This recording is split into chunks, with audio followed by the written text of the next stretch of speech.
Okay, we are freshened up now post fasted cardio and morning check-in shots. That was this morning's check-in shot that you saw there.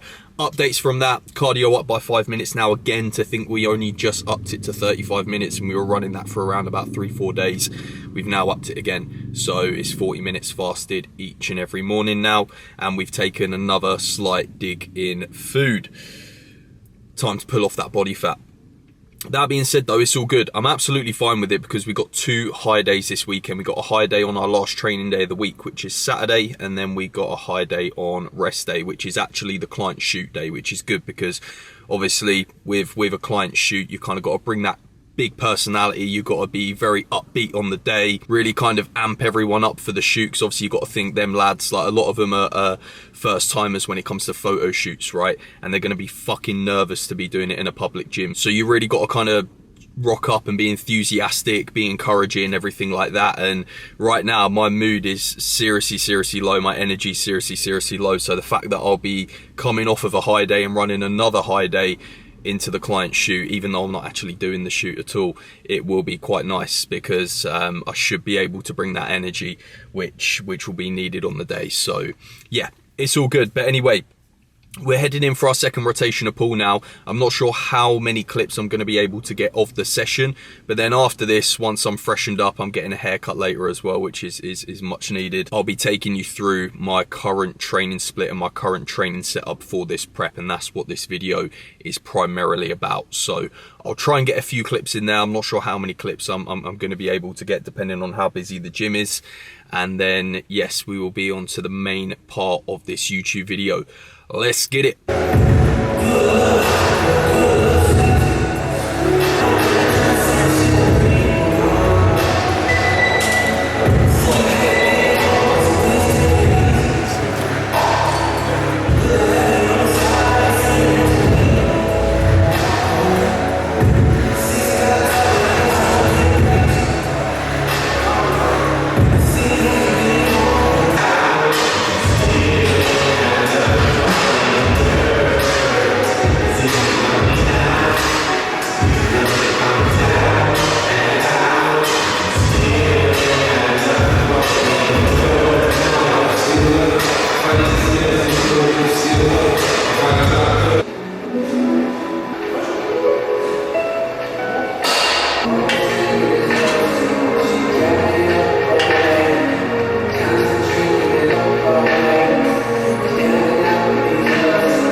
So guys, it is now coming towards the end of the day and it is getting closer to my bedtime now, which is getting earlier and earlier as the weeks go on this prep. So I thought I'd sit down here and wrap up this YouTube video for you all by going through my training split, the current training split that I'm running this prep. Now I'm not going to go through it in an awful lot of depth. I'm just going to run through the basic outline and kind of give you a little bit of an explanation of the rationale behind this training split. Now, I've actually run this training split in 2 rotations, right? I have week 1, which will be posterior, push, legs, rest, pull and biceps, push and triceps. Then the following week, I then run posterior, push, arms, rest, pull and biceps, push and triceps. Now, every other week, I opt out one of my leg sessions for an arm session. I've made this quite clear on my Instagram. I've spoke about this on my Instagram a few times in a little bit more depth. If you don't follow me on Instagram, be sure to follow me, Finn_newgen. And with that, the reason behind it is, 1, I'm men's physique. I'm not going to be getting my legs out on stage.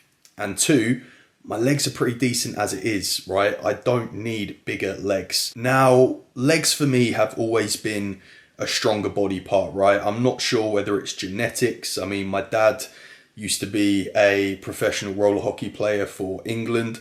And as you can imagine, skating around an awful lot, you kind of just build up these big old legs, and I think I just inherited them. And as well as that, my football background as well, I think that pretty much helped with my legs being a stronger body part. But either way, from when I started training, my legs were always a lot stronger than the rest of my body, right? I would say weak areas for me is chest and back. My delts and arms are pretty strong as well. So with that, throughout my off season, we were literally just running minimal effective volume on the legs, and my legs were still growing, right? And me and my coach used to make the joke that if my legs got any bigger, I wouldn't fit a pair of border shorts. Obviously that's not the case, because I managed to squeeze into my border shorts from 2021 the other week. But again, me completely running myself into the ground each and every week with a leg session is completely pointless, because again, I won't be showing them off on stage. They're not going to be getting judged on stage. And they're already, without trying to blow smoke up my ass, because I'm not, they're already a decent size, right? I'm pretty happy with my legs and the size in which they're at. If they were to get any bigger, I wouldn't fit trousers. I wouldn't fit nice pairs of jeans, shorts, or anything like that,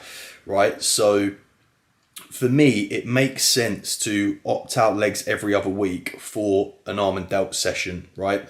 Because I could do with bigger arms and delts, right? They're not awful, but I could do with bigger arms and delts for men's physique, right? Bigger legs in men's physique is completely pointless. As long as I'm able to fill out a pair of border shorts, and border shorts aren't looking baggy on me, like a 2012, 2013 Ryan Terry, then I don't need to train my legs, right? I fill out a pair of border shorts on my legs.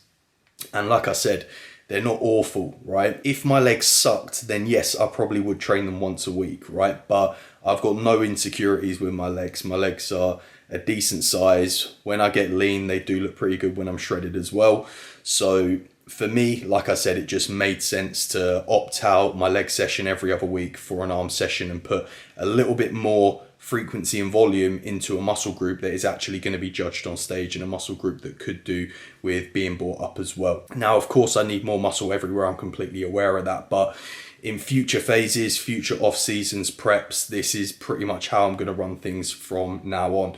I actually really enjoy training like this as well. It works very, very well for me because, believe it or not, I don't actually like training legs. I hate training legs, but I really enjoy training arms. So when it comes down to enjoyment is everything in training, right? And I do get the odd question like, oh, but your legs are good, Finn, would you ever go classic physique? The answer is no, because I hate training legs. I don't look forward to doing it once a week, let alone twice a week. So classic physique is definitely out of the question for me.